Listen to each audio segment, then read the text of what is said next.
காஞ்சிபுரத்தை அடுத்த மேல் கதிர்பூரில் உள்ள தனியார் பள்ளியில் ஒயிலாட்டம், கரகாட்டம் என பாரம்பரிய கலை நிகழ்ச்சிகளோடு பொங்கல் விழா களை கட்டியது. விவரங்களை செய்தியாளர் சந்திரசேகரிடம் கேட்கலாம். சந்திரசேகர், பாரம்பரியமான கலை நிகழ்ச்சிகள் நடைபெற்று வருகின்றன. பொங்கல் விழா சிறப்புகள் என்ன?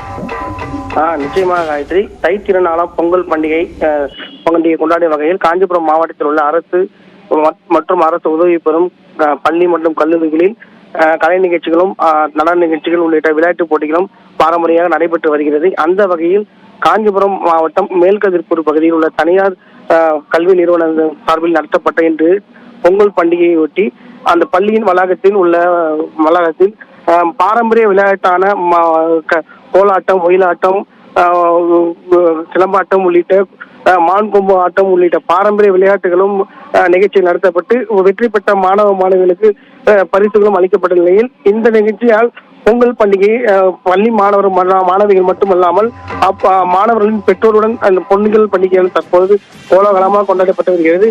அது மட்டுமின்றி பாரம்பரிய விளையாட்டை மாணவிகள் அறிந்து கொள்வதற்காக இந்த பாரம்பரிய போட்டிகள் நடத்தப்பட்டுள்ளதாக நம்ம கல்வி நிறுவனம் நம்ம தெரிவித்துள்ளார். காயத்ரி, நன்றி சந்திரசேகர்.